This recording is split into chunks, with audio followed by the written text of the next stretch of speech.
Assalamualaikum warahmatullahi wabarakatuh.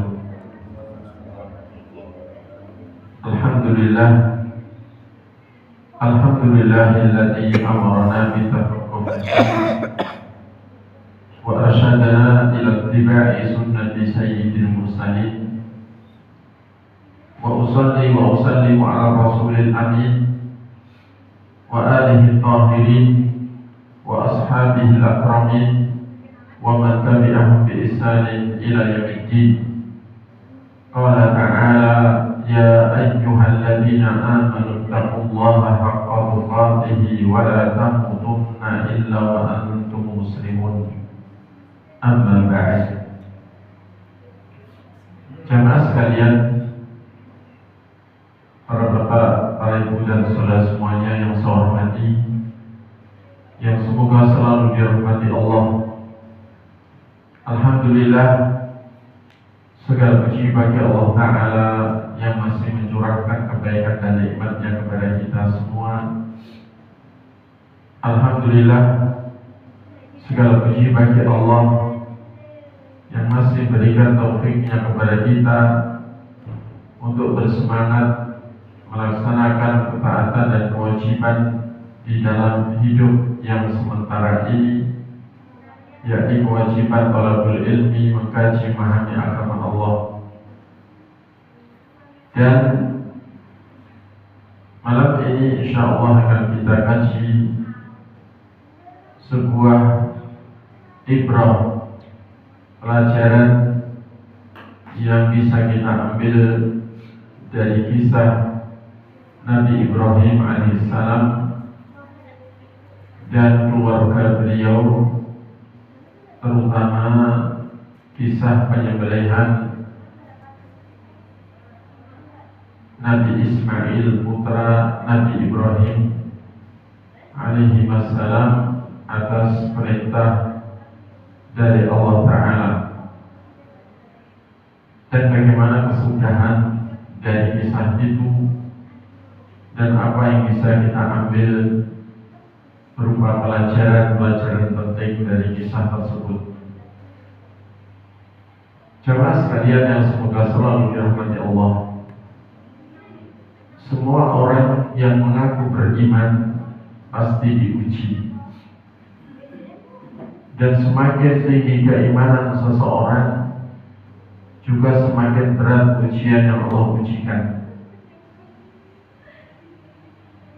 Allah Ta'ala mengatakan,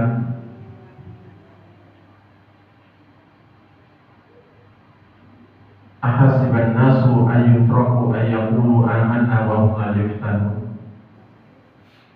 Apakah manusia mengira mereka dibiarkan begitu saja mengatakan kami beriman, kemudian mereka tidak diuji? Jadi orang yang mengaku beriman pasti diuji, tidak mungkin tidak. Dan hal itu untuk membuktikan kebenaran imannya, supaya terbukti pengakuan imannya itu benar atau palsu, atau hanya di bibir saja. Maka semua orang beriman pasti diuji, dan ujian itu sesuai tingkat keimanan. Bahkan Nabi menyebutkan bahwa manusia yang paling berat ujiannya adalah para nabi. Sebagaimana firman-Nya, sebagaimana sabdanya, asyadun nasi bala'an al-anbiya tsumma al-amthal fal-amthal. Manusia yang paling berat ujiannya, balaknya, musibahnya adalah para nabi. Kemudian orang-orang setelah mereka, yakni yang di bawah mereka derajat imannya, kemudian orang-orang yang semisal mereka berikutnya, yakni yang di bawahnya lagi dalam keimanan. Dan ujian itu macam-macam.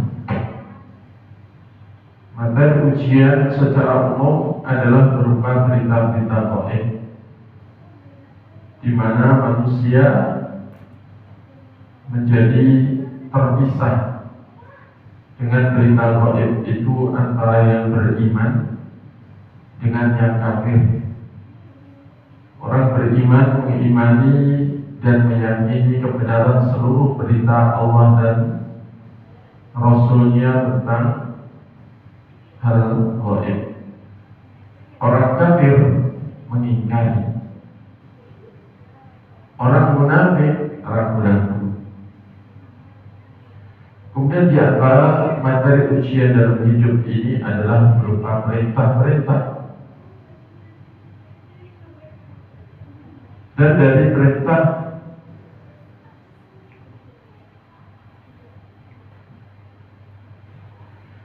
terbukti siapa yang taat perintah, siapa yang tidak taat. Ini kenapa?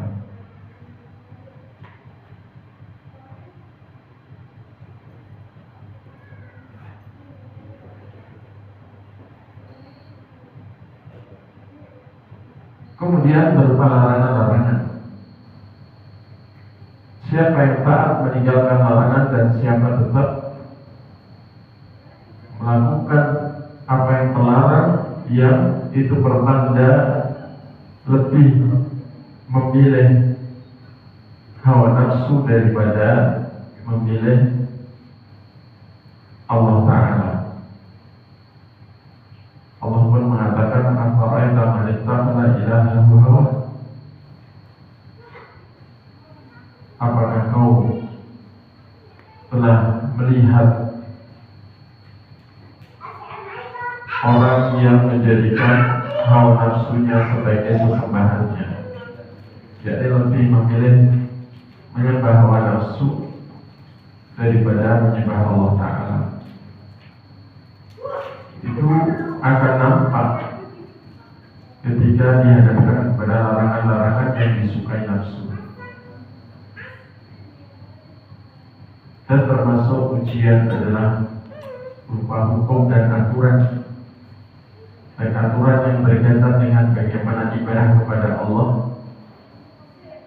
ataupun kaitan dengan permasalahan mazalim, hukum-hukum tentang pidana dan perdata.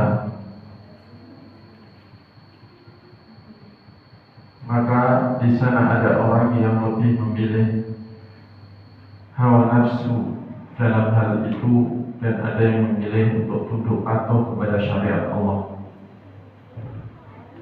Maka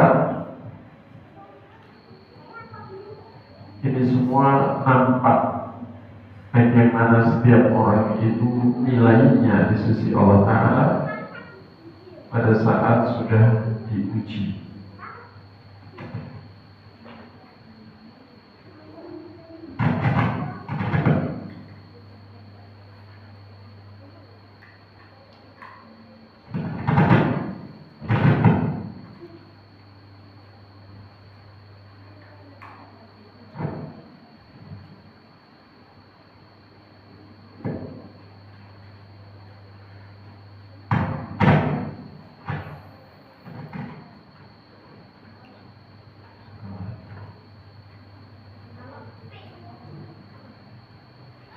Kemudian di dalam kisah Nabi Ibrahim alaihissalam ini kita melihat betapa beratnya ujian-ujian yang Allah ujikan kepada Nabiullah Ibrahim alaihissalam, di mana beliau begitu mendapatkan hidayah kepada tauhid, dan hati beliau menjadi sangat benci kepada syirik, dan beliau meyakini seyakin-yakinnya bahwa kesyirikan itu adalah kebatilan, sedangkan tauhid, pemurnian ibadah hanya kepada Allah, adalah kebenaran yang paling benar.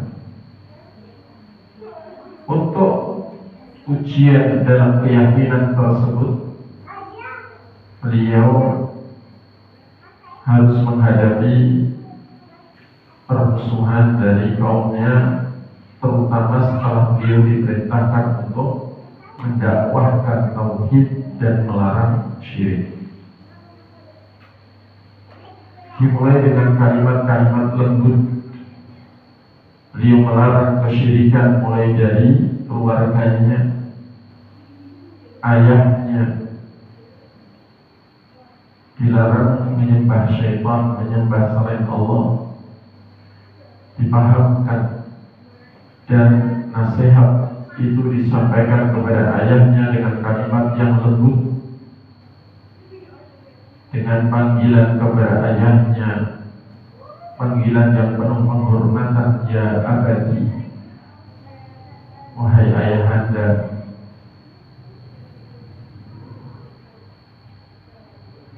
Namun ditolak dengan keras, bahkan diancam untuk diusir.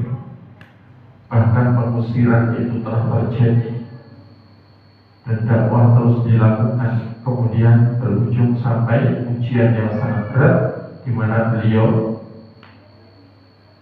ditangkap untuk akhirnya dibunuh dengan, atau ancaman bunuh dengan dibakar hidup-hidup. Dan itu mereka lakukan, hanya saja Allah tidak menghendaki Nabi Ibrahim terbunuh oleh mereka, sehingga ketika sudah dilemparkan ke dalam api yang besar, Allah Ta'ala mengatakan kepada api itu, ya narukuni bardan wa salaman ala Ibrahim.